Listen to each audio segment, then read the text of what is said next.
பெரியவா சரணம். பெரியவா வானொலியின் மாலை நிகழ்ச்சிகள் ஆரம்பமாகின்றன. இன்றைய எமது நிகழ்ச்சிகள் நித்திய குரு பாதுகா பூஜா, ஸ்ரீ ரா கணபதி அவர்கள் எழுதிய புத்தகத்தின் ஒளிவடிவம், ஆன்மீக உரை, மகா பெரியவா மகிமை உபன்யாசம். பெரியவா சரணம். பெரியவா சரணம். அடுத்த நிகழ்ச்சி நித்திய குரு பாதுகா பூஜை. शुक्लां भरदरं विष्णुं शशिवर्णं चतुर्भुजं प्रसन्नवदनं ध्यायेत् सर्वविघ्नोपशान्तये। ममोपात्त समस्त दुरितक्षयद्वारा श्री परमेश्वर प्रीत्यर्थं गुरुप्रसाद सिद्ध्यर्थं गुरुप्रीत्यर्थं गुरुपादपूजाम् अद्य करिष्ये। गुरुर्ब्रह्मा गुरुर्विष्णुर्गुरुर्देवो महेश्वरः गुरुः साक्षात् परब्रह्म तस्मै श्रीगुरवे नमः। अपार करुणासिन्धुं ज्ञानदं शान्तरूपिणं श्रीचन्द्रशेखरगुरुं प्रणमामि मुदान्वहम्। सदाशिवसमारम्भां शङ्कराचार्यमध्यमाम् अस्मदाचार्यपर्यन्तां वन्दे गुरुपरम्पराम्. எல்லோரும் குருவை பெரிவாளை தியானம் பண்ணிண்டு அர்ச்சனை பண்ணுவோம். அஷ்டோத்திரம். பெரியவா அஷ்டோத்திரம் பல அஷ்டோத்திரங்கள் இருக்கு. அதுல எளிமையா சுலபமா எது இருக்கோ அதை நான் இப்ப சொல்றேன். எல்லோரும் இதை கேட்டுண்டே திருப்பி சொல்ல முடிஞ்சுவா சொல்லி சொல்லி பெரிவாளுக்கு பாதத்துல ஒவ்வொரு புஷ்பத்தை அர்ச்சனை பண்ணலாம். ओम श्री कांची कामकोटि पीठाधीश्वराय नमः. श्रीमत् चंद्रशेखरेन्द्र सरस्वती गुरुभ्यो नमः. संन्यासाश्रम शिखराय नमः. काषाय दंडधारिणे नमः. सर्वपीठापहारिणे नमः. स्वामिनाथ गुरवे नमः. करुणासागराय नमः. जगदाकर्षण शक्तिमते नमः. सर्वचराचर हृदयस्थाय नमः. ओम भक्त परिपालक श्रेष्ठाय नमः. धर्म परिपालकाय नमः. श्री जयेन्द्र सरस्वत्याचार्याय नमः. श्री विजयेन्द्र सरस्वती पूजिताय नमः. शिवशक्ति स्वरूपाय नमः. भक्ताभीष्ट प्रदायकाय नमः. ब्रह्मण्य पोषकाय नमः. ब्रह्म विष्णु शिवैक्य स्वरूपाय नमः. कांची क्षेत्रवासाय नमः. कैलाश शिखरवासाय नमः. स्वधर्म परिपोषकाय नमः. चातुर्वर्ण संरक्षकाय नमः. लोकरक्षण संकल्पाय नमः. ओम ब्रह्मनिष्ठापराय नमः. सर्वपापहराय नमः. धर्मरक्षक संतुष्टाय नमः. भक्तार्पितधन स्वीकर्त्रे नमः. सर्वोपनिषत् सारज्ञाय नमः. सर्वशास्त्रगम्याय नमः. सर्वलोक पितामहाय नमः. भक्ताभीष्ट प्रदायकाय नमः. ब्रह्मण्य पोषकाय नमः. नानाविध पुष्पार्चितपताय नमः. रुद्राक्ष क्रीडधारिणे नमः. भस्मोद्दोलित विग्रहाय नमः. सर्वज्ञाय नमः. सर्वचराचर व्यापकाय नमः. अनेक शिष्य परिपालकाय नमः. मनश्चाञ्चल्य निवर्तकाय नमः. अभयहस्ताय नमः. भयापहाय नमः. यज्ञपुरुषाय नमः. यज्ञानुष्ठान रुचिप्रदाय नमः. यज्ञसम्पन्नाय नमः. यज्ञसहायकाय नमः. यज्ञफलदाय नमः. यज्ञप्रियाय नमः. उपमानरहिताय नमः. स्फटिक तुलसी रुद्राक्ष हारधारिणे नमः. चातुर्वर्ण समदृष्टये नमः. ऋग्यजुस्साम अथर्वणादि चतुर्वेद संरक्षकाय नमः.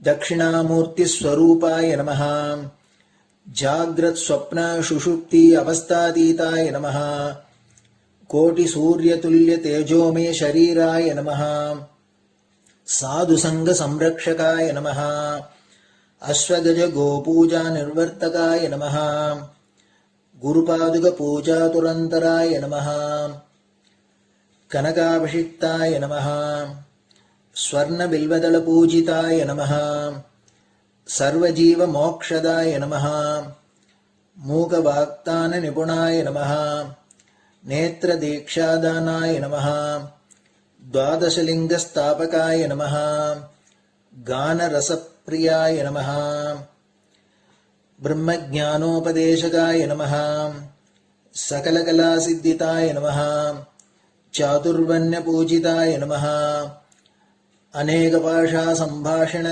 कोविताय नमः अष्टसिद्धिप्रदायकाय नमः ओम श्री शारदामठ सुस्थिताय नमः नित्यान्नदान सुप्रीताय नमः प्रार्थना मात्र सुलभाय नमः पादयात्रा प्रियाय नमः नानाविध मतपंडिताय नमः श्रुति स्मृति पुराणज्ञाय नमः देव यक्ष किन्नर किंपुरुष पूज्याय नमः श्रवणानंदकर कीर्तये नमः दर्शनानंदाय नमः अद्वैतानंदभरिताय नमः अव्याज करुणामूर्तये नमः शैव वैष्णवादिमान्याय नमः श्री शंकराचार्याय नमः दंडकमंडलोहस्ताय नमः वीणा मृदंग सकलवाद्यनाथस्वरूपाय नमः रामकथा रसिकाय नमः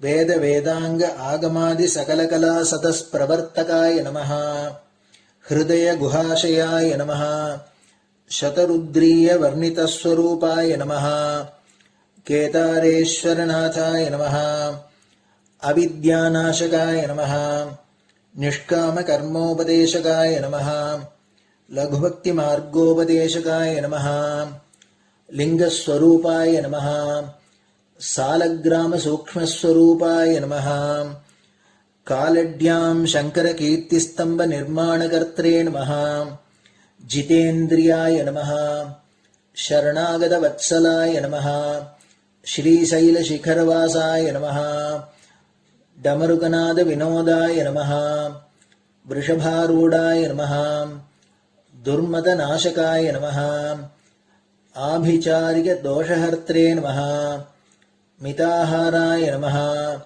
मृत्युविमोचकशक्त्याय नमः श्रीचक्रार्चन तत्पराय नमः दासानुग्रहकारकाय नमः अनुराधा नक्षत्रजाताय नमः सर्वलोकख्यातशीलाय नमः वेंकटेश्वर चरणपद्म षट्पदाय नमः श्री महात्रिपुर सुंदरी समेत श्री चंद्रमौलीश्वर पूजा प्रियाय नमः श्रीमच्चंद्रशेखरेन्द्र सरस्वती सद्गुरु परब्रह्मणे नमः गुरुभ्यो नमः परमगुरुभ्यो नमः परमेष्टिगुरुभ्यो नमः परात्परगुरुभ्यो नमः गुरुपरंपराभ्यां नमः गुरुपादुकाभ्यां नमो नमः. அடுத்தது ஊதுபத்தி இருந்தா அதை காமிச்சு தூபம், நெய் தீபம் இருந்தா காமிச்சு அதை நெய் தீபம் தீபம் காமிச்சுட்டு நைவேத்தியம் வெத்தலைப்பாக்கு பழம் இதுலேருந்து ஆரம்பிச்சு அவளுக்கு எது சௌரியமோ அதுபடி நைவேத்தியம் பண்ணலாம். அதுக்கு அடுத்தது கற்பூர ஹாரத்தி பண்ணி எல்லோரும் பிரதட்சிண நமஸ்காரம் பண்ணி பெரியவாள்கிட்ட பிரார்த்தனை பண்ணிண்டு எல்லோரும் க்ஷேமமா இருக்கணும், லோகம் பரம மங்களமா சௌக்கியமா இருக்கணும், எல்லோரும் வியாதி வெக்க இல்லாத ஆயுராரோக்கிய ஐஸ்வர்யத்தோட சாந்தம் அமைதியோட ஞான வைராக்கியத்தோட எல்லோரும் நல்லவர்களாயிருந்து நன்மையை அடையணும்னு பிரார்த்தனை பண்ணி இந்த பூஜையை தினம் செய்யலாம். குரு பிரம்மா குருர் விஷ்ணுர் குருர் தேவோ மகேஸ்வரः குரு சாட்சாத் பரபிரம்ம தஸ்மை ஸ்ரீ குரவே நமஹ. அபார கருணா சிந்தும் ஞானதம் சாந்தரூபிணம் ஸ்ரீ சந்திரசேகர குரும் பிரணமாமி முதான்வகம். சதாசிவசமாரம்பாம் சங்கராச்சாரிய மத்யமாம் அஸ்மதாச்சாரிய பர்யந்தாம் வந்தே குரு பரம்பராம். குரு பாத பூஜை நிறைவடைஞ்சது. பெரியவா சரணம். பெரியவா சரணம். பெரியவா வானொலியில் நேயர்கள் அடுத்து கேட்க இருப்பது ஸ்ரீ ரா கணபதி அவர்கள் எழுதிய புத்தகத்தின் ஒளி வடிவம். அளிப்பவர் ஸ்ரீமதி உமா சங்கர் அவர்கள்.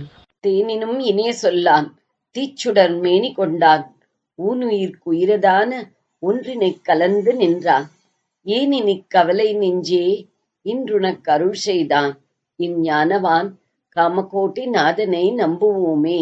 ஜெய ஜெய சங்கர, ஹர ஹர சங்கர. மகாபெரியவாளின் உபன்யாசங்களை ரா கணபதி அண்டா தெய்வத்தின் குரல் என்ற பெயரில் 7 பாகங்களாக தொகுத்து அளித்ததின் 5ஆம் பாகத்தின் அடுத்த பகுதி தேவரும் தொழும் தெய்வம் மங்கள ஸ்லோகம். இந்த புஸ்தகத்தில் சீதாராவண சம்வாதத்தில் கவி கணேசஸ்துதி ஆரம்பத்தில் கூறியிருக்கிறார். அதில்தான் சந்திரமௌலி சம்பந்தமாக ஒரு கணேச லீலை வருகிறது. அது பிரணய கலகத்தில் ஊடியிருந்த பார்வதி பரமேஸ்வராளை ஒன்று சேர்த்து வைத்து நம் மனசில் பரம மங்களமான ஒரு உணர்ச்சியை உண்டாக்குகிறது. மங்கள ஸ்லோகம் என்பது நிஜமாகவே ரொம்பவும் மங்களமாய் இருக்கிறது.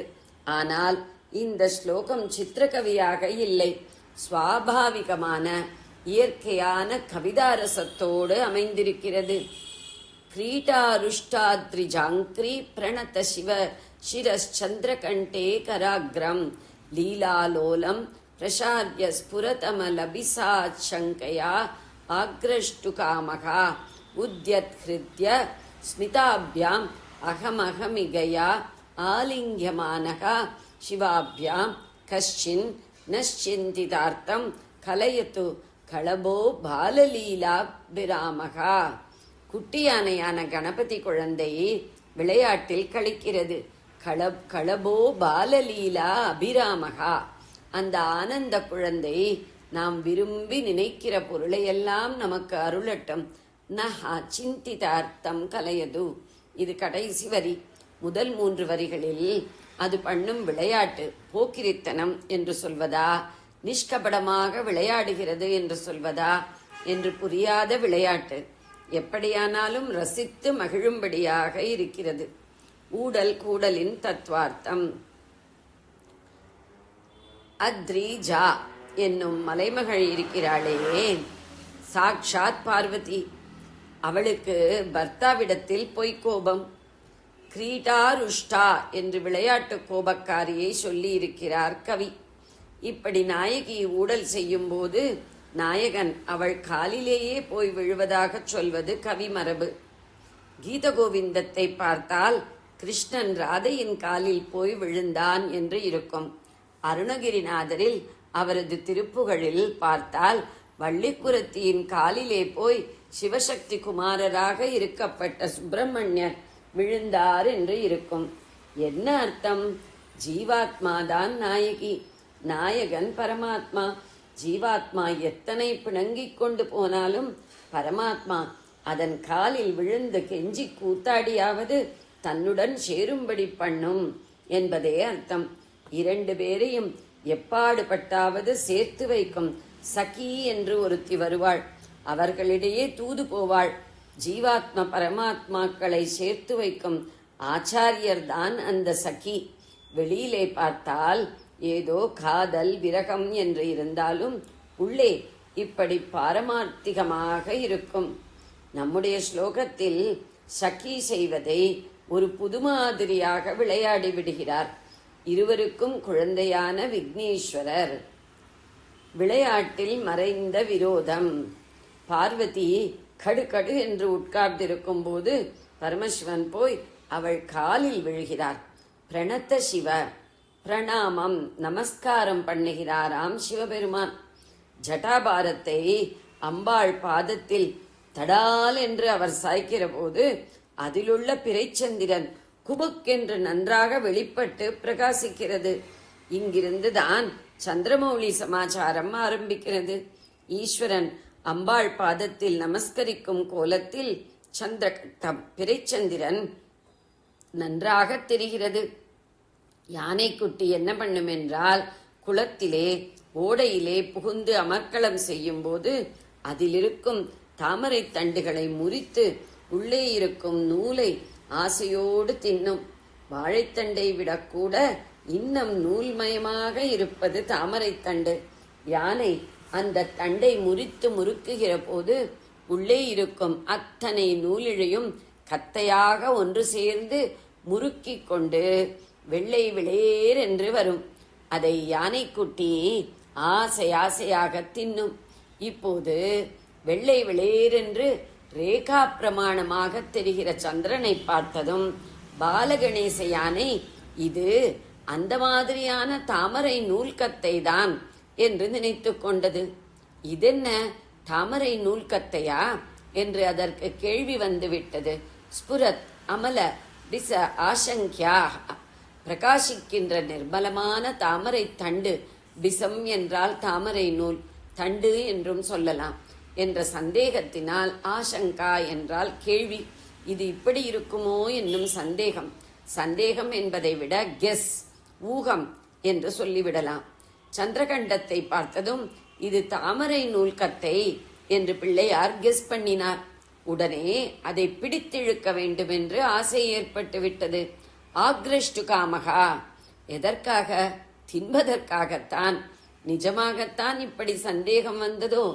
விளையாட்டு குறும்பில் அப்பா அம்மாவை சேர்த்து வைக்க வேண்டுமென்றே அப்படி நடித்தாரோ? பால லீலாபிராமகா, குழந்தை விளையாட்டில் குஷிப்படுகிறவர் என்று பின்னாடி கவி முடித்திருக்கிறாரே, இங்கேயும் ஒரு லீலாலோலம் வேறு போட்டிருக்கிறார்.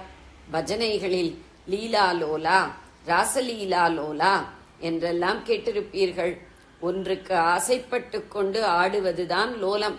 விளையாட்டு பிரியனாக விகாரம் செய்பவன் லீலாலோலன்.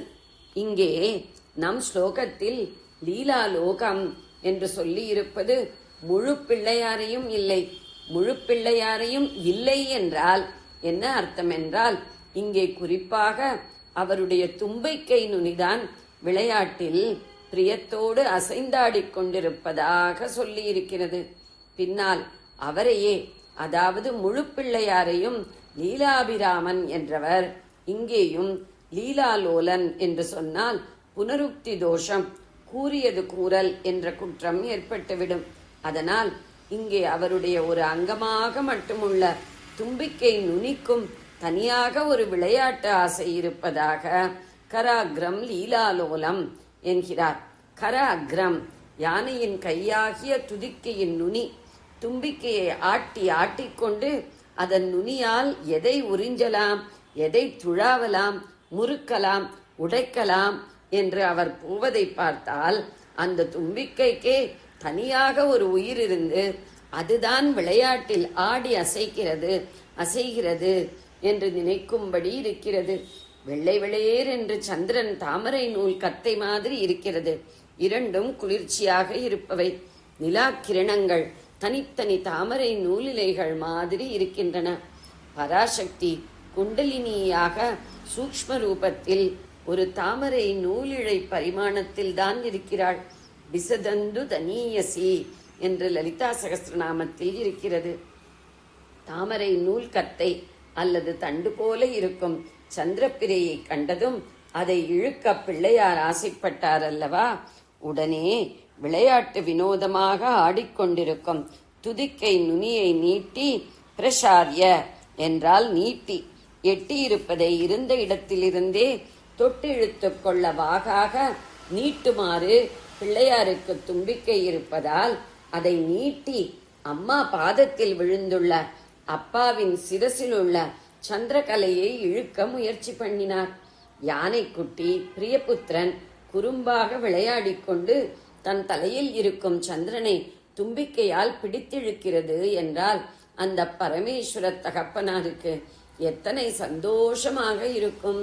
கற்பனையாக நினைத்து பார்த்தாலும் நமக்கே அந்த காட்சியில் ஆனந்தம் பொங்கிக் கொண்டு வரும்போது நேராக தாமே அந்த விளையாட்டுக்கு ஆளானவருக்கு, அதுவும் சொந்த பிதாவாகவும் இருப்பவருக்கு அப்படியே பூரித்து கொண்டுதானே சந்தோஷம் ஏற்பட்டிருக்கும். சந்திரமௌலீஸ்வரன் என்று தனக்கு பெரிய பெயர் கொடுத்துள்ள அந்த சிரோபூஷணத்தை பிள்ளை அபகரிக்க பார்ப்பதே மகுடாபிஷேகம் செய்விக்கிற மாதிரி அவருக்கு பேரானந்தத்தை கொடுத்து விட்டது. இவருக்கே இப்படி என்றால் அம்மாவுக்கு எப்படி இருந்திருக்கும்? குழந்தையின் விளையாட்டில் அப்பாவை விட அவள்தான் அதிக சந்தோஷம் அடைவாள். அதுவும் இப்போது அப்பாக்காரர் இவள் காலிலே தழைந்து விழுந்து கிடக்கிறார். இவளானால் உர் உர் என்றிருக்கிறாள்.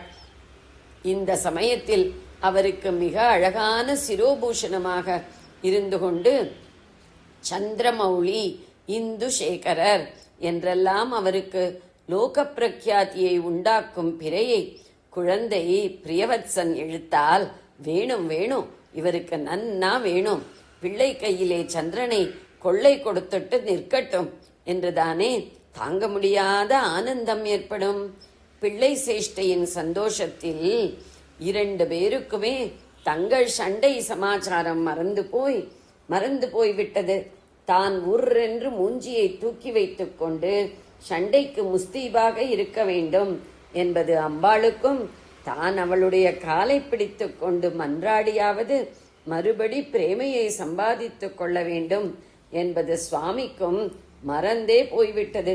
குழந்தை விளையாட்டில் தங்கள் விரோதத்தை மறந்து சிரித்து விடுகிறார்கள். இருவரும் சந்தோஷப்பட்டு கொண்டு ஹிருதயம் ரொம்பி சிரித்து கொண்டு ஹிருத்யஸ்மிதாபியாம் என்பது ஹிருதயபூர்வமாக சிரிக்கிற பார்வதி பரமேஸ்வரர்களை குறிப்பிடுவது. வாய் சிரிப்பது மட்டுமில்லை, இவள் போலியாய் கோபித்துக் கொண்டிருப்பது, அவர் போலியாய் இவளுக்கு அடிமை மாதிரி நமஸ்காரம் பண்ணுவது போலில்லாமல், போலிச்சிரிப்பாய் பொய்ச்சிரிப்பாய் இல்லாமல், வாய்ச்சிரிப்பாய் மட்டுமில்லாமல் ஹிருதயமே மலர்ந்து அந்த மலர்ச்சியில் வாயாலும் சிரிப்பவர்களாக அவர்கள் ஆகிவிடுகிறார்கள். தங்களுடைய ஊடல் மறந்து போய் 2 பேருக்குமே குழந்தையை அப்படியே கட்டி அணைத்துக் கொள்ள வேண்டும் என்று ஆர்வம் பொத்துக்கொண்டு வருகிறது. நான் என்று போட்டி போட்டுக்கொண்டு 2 பேரும் பாலகணேசனை இறுக ஆலிங்கனம் செய்து கொள்கிறார்கள். கிருத்யஸ்மிதாபியாம் அகமகமிகையா ஆலிங்கியமானகா சிவாபியாம். ஹிருதயம் ரொம்பி சிரித்துக் கொண்டு நான் தான் என்று முண்டி அடித்துக் கொண்டு அகமிகா என்றால் நான் என்று ஒருத்தர் போட்டி போடுவது. அப்படி குழந்தையை நான் தான் முதல்ல கட்டி அணைச்சுப்பேன் என்று பார்வதி பரமேஸ்வரால் போட்டி போட்டுக்கொண்டு ஆலிங்கனம் பண்ணிக் கொள்கிறார்கள். சிவாபியாம், அவர் சிவன், அவள் சிவா. அம்பாளுக்கு சிவா என்று பெயர், சர்வமங்களா என்று அர்த்தம். சிவாபியாம்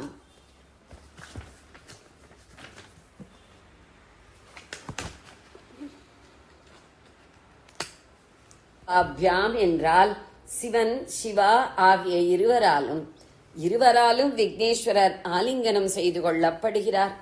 ஆலிங்கியமானகா சிவாபியாம். குழந்தையை அணைத்துக் கொள்வதில் பெற்றோரடையும் ஆனந்தத்தை குரலில் கூட சொல்லி இருக்கிறது. மெய்தீண்டல் என்று சொல்லி இருக்கிறது. மக்கள் மெய்தீண்டல் உடற்கின்பம். 65வது குறள். சாகுந்தலத்தில் துஷ்யந்தன் சகுந்தலையை திரஸ்காரம் பண்ணி பல வருஷங்களுக்கு அப்புறம் கஷ்யபரின் ஆசிரமத்தில் தன் பிள்ளை பரதனை தன் பிள்ளை என்று தெரிந்து கொள்ளாமலே பார்க்கிறான். பார்த்த மாத்திரத்தில் அவனை கட்டி அணைத்துக் கொள்ளணும் போல அவனுக்கு ஒரு தாபம் உண்டாகிறது. இந்த இடத்தில் காளிதாசனும் துஷ்யந்தன் வாயிலாக குழந்தையை மடியோடு அணைத்து வைத்துக் கொண்டு கொஞ்சுவதன் ஆனந்தத்தை சொல்லி இருக்கிறார். அப்புறம் அவன் வாஸ்தவமாகவே குழந்தையை மெய்தீண்டியதும் புல்லரித்து போகிறான் என்று கதை போகிறது. இதே போல பவபூதியும் உத்தரராம சரிதத்தில் லவகுஷர்களை ராமர் இன்னாரென்று தெரிந்து கொள்ளாமல் ஆலிங்கனம் செய்து கொண்ட போது எப்பேற்பட்ட ஆனந்தம் அடைந்தார் என்று சொல்லி இருக்கிறார். அப்படியானால் அன்பே உருவான சாக்ஷாத் விக்னேஸ்வரமூர்த்தியை குழந்தை என்று பார்வதி பரமேஸ்வரர்கள் கட்டி அணைத்தது எத்தனை பேரானந்தமாய் இருந்திருக்கும். போட்டி போட்டுக்கொண்டு 2 பேரும் குழந்தையை ஆலிங்கனம் பண்ணிக்கொள்கிறார்கள். குழந்தையா பண்ணிக்கொள்கிறார்கள், அவர்களே பண்ணிக்கொண்டு விடுகிறார்கள். குழந்தை நடுவிலே இருக்கிறது. அதை 2 பக்கமும் 2 பேருமாக ஏக காலத்தில் அணைத்துக் கொள்கிறார்கள் என்றால், அந்த அவசரத்தில் தங்களை அறியாமல் தாங்களே பரஸ்பரம் ஒருத்தர் முதுகில் இன்னொருத்தர் கை போட்டு கொண்டுதானே விடுவார்கள். இந்த மாதிரி உத்தேசித்தோ உத்தேசிக்காமலோ சுவாமியுடைய திவ்ய ஸ்பரிசம் அம்பாளுக்கும், அம்பாளுடைய திவ்ய ஸ்பரிசம் சுவாமிக்கும் ஒரு க்ஷணம் கிடைத்து விட்டால் கூட அப்புறம் அவர்களுக்குள் மனஸ்தாபம், ஒருத்தர் உர் என்று உட்கார்ந்திருப்பது, இன்னொருத்தர் தவித்துக் கொண்டு காலில் விழுவது ஆகியவை நீடிக்க முடியுமா? ஊடல் ஓட்டம் பிடித்து அவர்கள் 2 பேரும் சர்வ லோகங்களுக்கும் தாய் தந்தையராக இருக்கப்பட்ட 2 பேரும் பரம பிரேமையில் ஒன்று சேர்ந்து விட வேண்டியதுதானே. அந்த தாய் தந்தையருக்கு நாம் எல்லோருமே குழந்தைகள் என்றாலும் பிள்ளையார்தான் முதல் பிள்ளை, தலைச்சன் தலைப்பிள்ளை.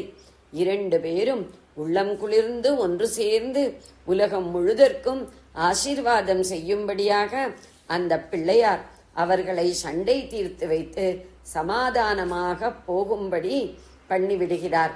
பாலலீலா சேஷ்டிதமாக தகப்பனாரின் சிரசில் உள்ள சந்திரகலையை பிடித்தெழுத்து நம் எல்லோருக்கும் லோக மாதா பிதாக்கள் அருள் கூறும்படியாக அவர்களை ஒன்று சேர்த்து விடுகிறார்.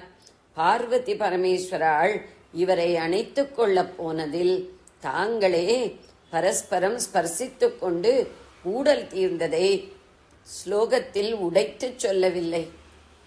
ஹிருதயமாற சிரித்துக் கொண்டு போட்டி போட்டுக்கொண்டு சிவபார்வதியரான இருவராலும் விநாயகர் ஆலிங்கனம் செய்து கொள்ளப்படுகிறார் என்று சொல்லி அப்படியே விட்டிருக்கிறது. ஆனால் கிரீடாருஷ்டா என்று அம்பாளின் பொய்க்கோபத்தில் ஆரம்பித்து சந்திரகண்ட சிரசுக்காரர் அவர் காலில் விழுந்ததை சொன்னதால் அந்த கதையை பூர்த்தி பண்ணாமல் விட்டால் கவிக்கு தோஷம் ஏற்படும். விஷயமறிந்த கவி அப்படி விடவே மாட்டார். ரசிகர்கள் பூர்த்தி செய்து கொள்ளும்படி சூச்சனை காட்டி குறிப்பால் உணர்த்தி விஷயத்தை விடும் நயமான யுக்தியை இங்கே கையாண்டு ஊடியவர்கள் கூடியதாக கதையை முடித்து வைக்கிறார். பரமமங்களமாக இப்படி பெற்றோரை சேர்த்து வைத்த விநாயகமூர்த்தி நாம் விரும்பிய எந்த புருஷார்த்தமானாலும் அதை நமக்கு சேர்த்து வைக்கட்டும். ந சிந்திதார்த்தம் கலையுது என்று கவி மங்களாசாசனம் பண்ணுகிறார். ஜெய ஜெய சங்கர, ஹர ஹர சங்கர. பெரியவா சரணம். இந்நிகழ்ச்சியின் அடுத்த பகுதி நாளை மாலை இதே நேரத்தில் ஒளிபரப்பாகும். பெரியவா சரணம். பெரியவா சரணம். பெரியவா வானொலியில் நேயர்கள் அடுத்து கேட்க இருப்பது திரு கவிக்கண்ணன் அவர்களின் ஆன்மீக உரை. பெரியவா சரணம். ராம் ராம். ஸ்ரீ குருப்யோ நம. ஜெய ஜெய சங்கர, ஹர ஹர சங்கர. பெரியவா வானொலி நேயர்கள் அனைவருக்கும், மகா பெரியவாவுடைய பக்தர்கள் அனைவருக்கும் அடியேன் கவிக்கண்ணனின் அன்பு கலந்த நல்வாழ்த்துக்கள். நாமதேவர் கதையில் ஒரு சின்ன இன்ஸ்டன்ஸ் வரும். பாண்டவர்களோட தினம் விளையாடுவாரா நாமதேவர். இவர் ஆட அவர் பாட 2 பேரும் ஒரே ரகலை பண்ணிட்டு இருப்பாளாம். திடீர்னு ஒரு நாளைக்கு ஒரு சந்தேகம் தான். பாண்டுரங்கா அப்படின்னு நாமதேவர் கூப்பிட்டான். என்னப்பா, என் மேல ரொம்ப பிரியம் தானே? ஆமா கண்டிப்பா. அத்தியந்தமான பிரியம்ங்கிறது ஒன்னும் அவநம்பிக்கை வேண்டாம் இல்லையா? ஒன்னும் வேண்டாம். எனக்கு ஒரு சின்ன சந்தேகத்தை மாத்திரம் நிவர்த்தி பண்ணுவேன். எனக்கு வைகுண்ட பிராப்தி உண்டா? யோஜனை பண்ண கிடையாது. மோட்ச சாம்ராஜ்யம் கிடையாது. சொர்க்கம் என்ன பேர்ல கேட்டாலும் கிடையாது. ஏன் அப்படின்னு கேட்டா அது சொன்னாராம், நீ என்னோட இவ்வளவு சௌலபியமா இருக்கிறதுக்கெல்லாம் காரணம் பூர்வ ஜென்ம சுகிருத்தம் புண்ணியம். ஒன்னு எனக்கு பிடிக்கிறது, என்ன உனக்கு பிடிக்கிறது அது வேற. ஆனா மோட்சத்துக்கு போகணும்னா ஒரு குருவனுடைய கட்டாட்சமும் உபதேசமும் வேணும். உனக்கு அது இல்லை. ஏதோ ஒரு பாகியவசாத்து புண்ணியவசாத்து பூர்வ ஜென்ம சுக்கிருத்தவசாத்து நான் உனக்கு அமைஞ்சு போயிட்டேன். 2 பேர் இப்படி இருக்கும். இதோட முடிஞ்சு போச்சு கதை. இந்த ரயில்ல போற மாதிரி, சார் போயிட்டு வரேன் இருந்து போச்சு, நீங்க எங்க இருக்க நீங்க இருக்க, அதோட ஓவர். ஏதோ ஒரு 1000 ஒரு கேஸ் வேணா அவத்து ஒரு வரன் இருக்கும், இவாத்து ஒரு வரன் இருக்கும், அப்படியே சேர்ந்தா சம்பந்திகள் அது வர. பொதுவா பார்த்தேன்னா ரயில் ஸ்டேகம் தான் அது மாதிரிதான். இந்த லோகத்துக்கு வந்தேன், என்ன இது பண்ண முடிஞ்சு போச்சு அதோட. சரி இப்ப நான் என்ன பண்ண மோட்சம் வேணும்னா நான் ஒரு வழி சொல்றேன் கேளு. இங்க இருந்து கால்நடையா போ, 100 காதம் 100 மைல் போ, அங்க ஒரு சிவன் கோவில் இருக்கு. பாண்டரங்கன் சொல்றான் மகாவிஷ்ணு சிவன் கோவிலுக்கு போய் சொல்றான். நீ சிவன் கோவிலுக்கு போ, அங்க ஒரு பெரியவர் உட்கார்ந்து இருப்ப, தாடியெல்லாம் வச்சுட்டு அவர் காலை போய் பிடிச்சுக்கோ, பிடிச்சுன்னா அவருக்கு உபதேசம் பண்ணுவார். அதுக்கப்புறம் இங்க வா, நான் அவனை மோட்சத்துக்கு அனுப்புறேன். எதிராக வம்பா இருக்கு, பரமாத்மாவே நமக்கு ஃப்ரெண்டா இருக்கான், மோட்சம் கிடையாதுங்க. சரி இவ்வளவு தூரம் வந்துட்டு மோட்சம் இல்லாத நமக்கு இருக்கப்படாது, அதனால சரி கிளம்பி போயிட்டோம். அங்க நடந்து போறாரு. போனா அந்த கோவில் இருக்கு, சுத்தி முத்தியும் பார்க்கறாரு, யாரையுமே காணும். அந்த கோவிலுக்கு அந்த வாசலுக்கு உள்ள ஒரு பெரியவர் உட்கார்ந்து இருக்கார். பாண்டரன் எப்படி இருப்பார்னு சொன்னா அப்படியே இருக்காரு அந்த கடவுள். ஒரு அழுக்கு துணி கட்டிண்டு, அவரை பார்த்தா ஸ்நானம் பண்ணியே 10 நாள் ஆகும் போல் இருக்கு. தலையெல்லாம் பரட்டையா இதெல்லாம் ஜடை விழுந்து, அப்புறம் தாடி எல்லாம் இருந்துட்டு ஒரு வயசான கடவுள் உட்கார்ந்து இருக்காரு. சரி இவர் தான் இருக்கும் போல் இருக்கு அப்படின்னு சொல்லி கிட்ட போய், அது ஒரு இப்படி ஒரு பெரியவர் இந்த ஊர்ல இருக்காராங்க, அவர் யாரு அப்படின்னா அக்கம் பக்கத்துல கேட்டா அதை உட்கார்ந்து இருக்காரு, அவர் தான். அவரை பார்த்தோன்னே இவருக்கு வந்து அவ்வளவு நம்பிக்கைப்படலை. இதை பார்த்தா வந்து ஏதோ ஒரு பரதேசி மாதிரி இருக்கு, இதுகிட்ட போய் காலை பிடிச்சு ஆசீர்வாதம் வாங்கிட்டோ உபதேசம் வாங்கிடுவான்னு பாண்டரங்கன்னு சொல்ற, இது என்ன கிண்டல் பண்றானா என்னன்னு தெரியல. அவருக்கு கொஞ்சம் அசிரத்தை வந்துடுச்சு. இருந்தாலும் பரவாயில்லன்னு உள்ள போய் எட்டி பார்த்தா இவருக்கு அவர் மேல இந்த அவமரியாதையா மாறி விடுத்து அவநம்பிக்கை. ஏன்னா 2 காலையும் தூக்கி சிவலிங்கத்து மேல போட்டு படுத்துட்டு இருக்காராம். வந்தது கோபம், ஓய் காலை இடம், என்ன காலை எடுக்க சொல்றேன், உங்ககிட்ட போய் ஆசீர்வாதமும் உபதேசமும் வாங்கிக்கோன்னு பாண்டரங்கன் சொல்லி அனுப்பிச்சான் தான் வந்தேன், நானும் உன்னை தான் எதிர்பார்த்துட்டு இருக்கேன். பாண்டரங்கன் நேத்துக்கே சொல்லிட்டான் நீ வருவேன்னா உனக்கு அதான் எதிர்ப்பு. நீங்க பாண்டரங்கன்னா சிவன் மேல தலையில காலை வச்சுன்னு உட்கார்ந்து இருக்கீங்க, என்னது எனக்கு ஒண்ணுமே புரியலையே. அவர் சொன்னாராம் இதுல என்ன தப்பு அப்படின்னு கேட்டான். சிவன் வந்து பரமேஸ்வரன் அங்க வந்து லிங்க ரூபமா இருக்கார் மூர்த்தி, பூஜா விக்கிரகம், அது மேல சிலாமூர்த்தி மேல காலை வச்சுன்னு படுத்துங்கிறது வந்து பாபம் இல்லையா. ஒண்ணு பண்ண உனக்கு அப்படி தோணிச்சுன்னா 2 காலையும் எடுத்து கீழே வச்சுட்டு நீ அப்புறம் மேல பேசலாமே. சரின்னு போய் ஒரு 2 காலையும் பிடிச்சாராம். அப்பவே அவருக்கு பாத தீட்சை கிடைச்சுட்டு. ஏன்னா பார்த்தோன்னா அருவருப்பா மாட்டேன்னு சொன்னவன் காலை பிடிச்சா இல்லையா, காலை எடுத்து கீழே வைக்கலான்னு போனா எங்கெங்க வைக்கிறாரோ அங்கெல்லாம் ஒரு சிவலிங்கம் வந்துட்டான். இவரும் ஒரு 360 டிகிரிக்கு ஒரு சுத்திட்டார். சுத்தி 360 டிகிரி எத்தனை தடவை காலை எடுத்து வச்சாரோ அத்தனை சிவலிங்கம் தான். உடனே பார்த்தா ஆஹா நான் பெரிய அபச்சாரம் பண்ணிட்டோனே, நிஜமாவே பெரிய மகாந்தா இவர். அதனால இவர் பார்வை வச்சு நம்ம தப்பு சொல்லப்படாது, உருவு கண்டு எல்லாமே வேண்டும் வள்ளுவர். உருவத்தை பார்த்து யாரையும் கேள்வி பண்ணிடாதுங்க. ஏன்னா உருள் பெரும் தேருக்கு அச்சாணி அண்ணா அப்படி அவ்வளவு பெரிய தேர் இருக்கு, அந்த அச்சாணிங்க துளிவுன்னு இருக்குமா. இந்த ஒரு ஆணி இருக்கு, அந்த தேர் கழடாத, சக்கரம் கழடாத, அந்த ஆணி எடுத்த உடனே சக்கரம் விழுந்துடும், தேர் விழுந்துடும். அது மாதிரி சில பேர் இருப்பாங்க. இவரை பார்த்தோன்னா நம்ம இந்த மாதிரி தப்பா நினைச்சுட்டேன்னா சரி எனக்கு உபதேசம் ஆயிடுச்சு. என்ன உபதேசம் பண்ணேன்னு, பரமாத்மா எங்கேயும் இருக்கான் அப்படின்னு உனக்கு உபதேசம். அந்த பாண்டுரங்கனுக்குள்ள மாத்திரம் தான் இருக்கா இல்ல, அவன் பார்க்கும் இடமெல்லாம் நீக்க மர நிறைஞ்சிருக்கான். எப்படி தெரிஞ்சது? இப்ப நீ ஒரு என் காலை எடுத்து வச்ச இல்லையா, நான் உன்ன என்ன சொன்னேன், லிங்கம் எங்க இல்லையோ அங்க காலை வையன்னு. நீ வைக்கிற இடத்துல லிங்கம் இருந்து, அதுல என்ன தெரியுது, நீ எங்க பார்த்தாலும் நீ பாக்குறதுல தான் இருக்கு, அங்கெல்லாம் லிங்கம் வந்துடுச்சு. இப்போ நான் லிங்கத்தினுடைய முன்னாடி உட்கார்ந்து இருக்கேன், அது நல்ல காலை போட்டுருக்கேன், எங்க கால் வைக்க முடியாது, லிங்கம் இல்ல. எல்லாருக்கும் லிங்கம் இருக்கு, எல்லாருக்கும் சர்வேஸ்வரன் இருக்கான். சோ நான் சொன்னதை கேட்டியோ இல்லையோ, நான் சொன்னதை கேட்டு என் காலை பிடிச்சியோ இல்லையோ, காலை பிடிச்ச உடனே உனக்கு வந்து ஒரு வினயம் வந்துருச்சு. நானும் உன் மேல மகிழ்ந்து போய் எனக்கு ஆசீர்வாதம் பண்ணிட்டேன், உனக்கு உபதேசம் ஆயிடுச்சு. உபதேசம் என்னன்னா எங்க யோமாம் பசத்திய சர்வத்திர, எங்கெல்லாம் பாக்குறியோ அங்கெல்லாம் இருப்பான். அதுதான் பரமாச்சாரா வந்து திருவண்ணாமலைக்கு வரமாட்டேன்னு விட்டாராம். என்ன அங்க இருக்கிற ஒரு பெபிலும் வந்து அது ஒரு லிங்க ஸ்வரூபம். எத்தனையோ மகான்கள் வந்து அந்த கல்லு ரூபத்துல கூட நாங்க தபஸ் பண்ணுவாங்க. அது வந்து திருவண்ணாமலை அவ்வளவு விசேஷமான ஒரு புண்ணிய கஷேத்திரம், மகான்கள்லாம் தபஸ் பண்ணக்கூடிய கஷேத்திரம். அங்க காலை வச்சு நடந்து வர அளவுக்கு நான் வந்து பெரிய ஆளா ஆகல வரமாட்டேன்னு விட்டாரன். இப்படி பகவான் என்ன காமிச்சா அப்படின்னு கேட்டோம்னா, முதல்ல இந்த வினயம் வரணும். பகவானுக்கே வேண்டியவனா இருந்தா கூட பாசபந்தம் இல்லாததான் அவனும் நடந்துப்பான். எப்பேற்பட்டாலும் நீ போய் அந்த ப்ராசஸ் பிரகாரம் பண்ணிட்டு வந்துதான் போயிட்டு வா, குரு உபதேசம் வாங்கிட்டு வந்தார். வந்த அப்புறம் அவருக்கு மோட்சம் கிடைச்சது. அப்ப கூட மோட்சம் கிடைக்கலையா, மறு அவதாரம் எடுத்தாரு. அதே நாமதேவரை அடுத்த பிறவில துக்காராம் சுவாமிகளா வந்து ஏகப்பட்ட அபன் பாண், ஏதோ கோட்டி அபன் பாணும் நாமதேவரா நினைச்சா முடியலையா. மிச்சத்தை வெப்பறதுக்காக மறுபடியும் துக்காராமாவே பண்ணார். அப்படின்னா 4 வரிதான், 4 அடியாரமா 4 வரி தான். இது மாதிரி கோடிக்கணக்கில் பாடினார். அந்த திருப்பி துக்காராமா அதுல நிறைய கஷ்ட நஷ்டங்கள்லாம் அனுபவிச்சு அப்பவும் பகவானை விடாத பிடிச்சிருந்து அப்புறம் தான் மோட்சத்துக்கு அவருக்கு பிராப்தி கிடைச்சது அப்படின்னு கதை சொல்லுவா. அதுதான் இவன் இயல்பாகவே பாசங்கள் இல்லாதவன். பெரியவா சரணம். இந்நிகழ்ச்சியின் அடுத்த பகுதி நாளை மாலை இதே நேரத்தில் ஒளிபரப்பாகும். பெரியவா சரணம். பெரியவா சரணம். அடுத்த நிகழ்ச்சி மகா பெரியவா மகிமை உபன்யாசம். வழங்குபவர் பிரம்மஸ்ரீ கணேச சர்மா அவர்கள்.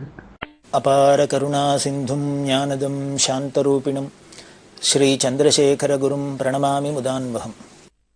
காஞ்சி மகாபெரிவா விசாகப்பட்டினத்தில் இருக்கிறதே 3 நாள் வித்வத் சதஸ் நடந்தது.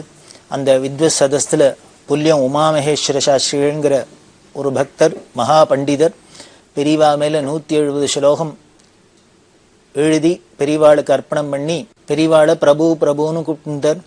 உருகுவர். அப்ப பெரியவா சொன்னா, என்ன பிரபுன்னு கூப்பிடலாமா? நான் ஒரு பிராமணன், ஒரு சன்னியாசி. இந்த பிரபுவுக்கு உண்டான லட்சணம் அடுத்தவாளை ரட்சிக்கிறதும் சிக்ஷிக்கிறதும். என்னால ரட்சிக்கிறதுக்கும் சக்தி இல்லை, சிக்ஷிக்கவும் சக்தி இல்லை.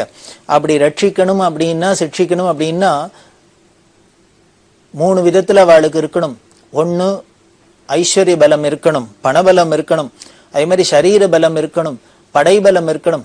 இது இருக்கிறவன் தான் பிரபுவா இருக்க முடியும். அவன் தான் ரட்சணையோ சிக்ஷணையோ எதுவா இருந்தாலும் பண்ண முடியும். எனக்கு அது பொருந்தலையே, நீங்க இப்படி சொல்லலாமா அப்படிங்கிறது இவர் பின்னால் அதை வியாக்கியானம் பண்ணினர் அப்படிங்கிறத பார்க்கிறோம். அவர் என்ன சொன்னார்? உமாமகேஸ்வர சாஸ்திரிகள், பெரியவா என்கிட்ட ஐஸ்வர்ய பலம் இல்லைங்கிறா, தேக பலம் இல்லைங்கிறா, படபலம் இல்லைங்கிறா, இது ராஜாக்கள்கிட்ட தான் இருக்குங்கிறா. ஆனா பெரியவாள்கிட்ட இதெல்லாம் இருக்குங்கிறத எப்படி நான் இப்ப சொல்றேன் அப்படின்ட்டு அவர் சொன்னார். அவ திருக்காலமும் சந்திரமௌலீஸ்வர ஆராதனை பண்றதுனால அந்த நெக்குருகி உருகி உருகி அந்த பூஜை பண்ற அந்த உபாசனா பலத்தினால என்ன ஆறுதுன்னு ஐஸ்வர்யம் நிறைய இருக்கு பெரியவாள்கிட்ட. அந்த ஈஸ்வர ஆராதனை பண்றதுனால ஐஸ்வர்யம் இருக்கு. மடத்துல பார்த்தா தெரியுது இல்லைன்னு தானே ஒண்ணு உண்டா, சமிருத்தியா இருக்கு. அதாவது ஐஸ்வர்யம் அப்படின்னா நாம் ஏதோ ரொம்ப மெட்டீரியலிஸ்டிக்கா அப்படியே பொன்னும் பொருளும் வயிறுமும் வைடூருமா குமிஞ்சிருந்தாதான் இல்லை. என்னென்ன தேவையோ அப்படி இருக்கு. அவள்கிட்ட ஐஸ்வர்யமும் இருக்கு. அதே ஒரு சமயத்துல இவ சந்நியாச லட்சணத்துக்கு ஏத்தாப்புல என்ன தேவையோ அந்த அளவுக்கும் இருக்கு. இது ஒரு அபூர்வமான ஒரு விஷயம். இதெல்லாம் இந்த உமாமகேஸ்வர சாஸ்திரிகள் விவரிச்சு சொன்னார். ஏன்னா இத்தனை பண்டிதாள்லாம் கூடியிருக்கா, நிறைய ஜனங்கள்லாம் உட்கார்ந்துருக்கு. அப்ப பெரியவா பேசுறதே தான், பெரியவா சம்ஸ்கிருதம் தெலுங்குல தான் பேசுற, இவரும் அதை அப்படியே தான் பேசினார். அதனால பெரியவாளுக்கு இந்த சந்திரமௌலீஸ்வர ஆராதனம் பண்ணி நிறைய ஐஸ்வர்யம் இருக்கு.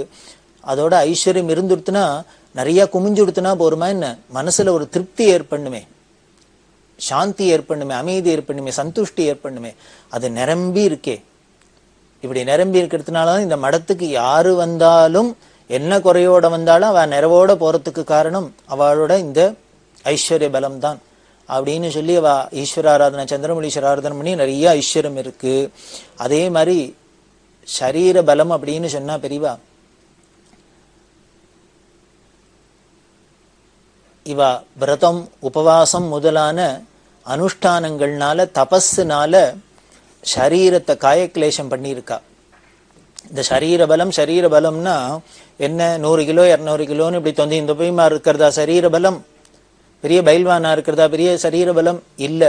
அதுக்கும் மேல என்ன, அந்த தேக பலம். அதை விட முக்கியமானது மனோபலம், ஆத்மபலம் அப்படின்னு சொல்லக்கூடிய ரெண்டுமே. சரீர பலமா இருக்கட்டும், ஆத்ம பலமா இருக்கட்டும், மனோபலமா இருக்கட்டும், எல்லாமே பெரியவாள்கிட்ட பூர்ணமா நிரம்பி இருக்கு. எதனாலன்னு அவளோட தபஸ்னால. ஜபம் தபம் அனுஷ்டானம் விரதங்கள் அந்த சந்நியாசாசிரமத்துல சொன்னது ஒரு நூல் பெசகாத அவ அனுஷ்டானம் பண்றது. அந்த யோக சக்தி அவளுக்கு சரீர பலம்ங்கிறதுக்கு சாட்சி என்னன்னு, இந்த வயசுலயும் இப்படி கால்நடையா நடந்து இப்படி ஆயிரக்கணக்கான கிலோமீட்டர்ல காதங்காதமா நடக்கிறாளே, இதெல்லாம் அவளுக்கு ஒரு சரீர பலம் இல்லாதவன் பண்ணக்கூடிய காரியமா? இவ ஒண்ணு நினைச்சுன்னா சங்கல்ப மாத்திரத்துல எல்லாம் எய்த்தாப்புல பிரத்யட்சமா வந்துடுறதே. ஒரு ஆத்ம பலம் மனோபலம் இல்லாதவாளால பண்ணக்கூடிய காரியமா? அதனால சரீர பலமா இருக்கட்டும், ஆத்ம பலமா இருக்கட்டும், எல்லாத்துலயும் பெரியவாளுக்கு பெரியவாதான். அது அவளோட தபஸ்னால பூர்ணமா நிரம்பி இருக்கு. அதனால இவளோட உபாசனையினால ஐஸ்வர்ய பலம் பூர்ணமா இருக்கு. இவரோட ஜபதபாதி அனுஷ்டானங்கள்னால தபஸ்னால இந்த சரீர பலம் ஆத்ம பலமும் நிரம்பி இருக்கு. 3 பலத்துல 2 பலத்தை சொல்லிட்டார். 3வது படைபலம் அப்படின்னு சொன்னா படைபலம் ராஜாக்களுக்கு தான் இருக்கும், எனக்கு என்ன இருக்குன்னு கேட்கிறா.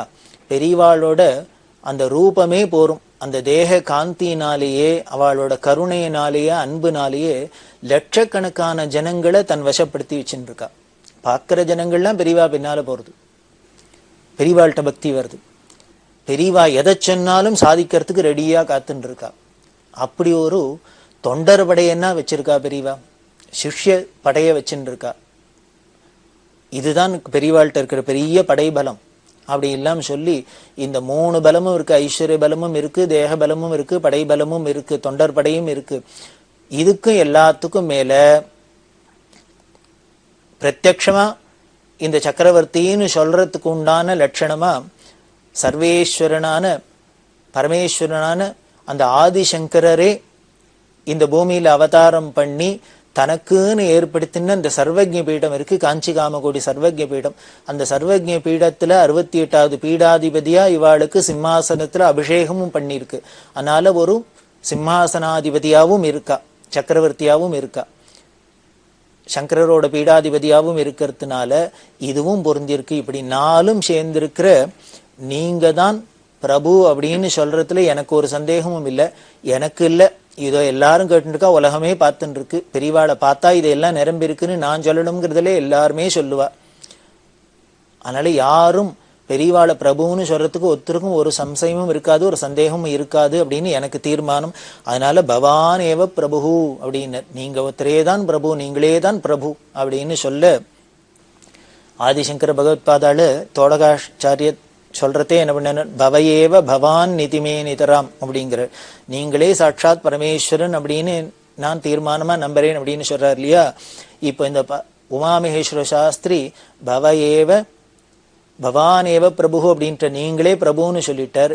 இப்போ இந்த பிரபு வேற இல்ல, தோடகாச்சாரியர் சொன்ன ஈஸ்வரன் வேற இல்லைங்கிறத பின்னாலே பெரியவா நிரூபணமும் பண்ண போறா. அந்த பிரபு தான் ஈஸ்வரன், ஈஸ்வரன் தான் பிரபுங்கிறதையும் சொல்ல போறா.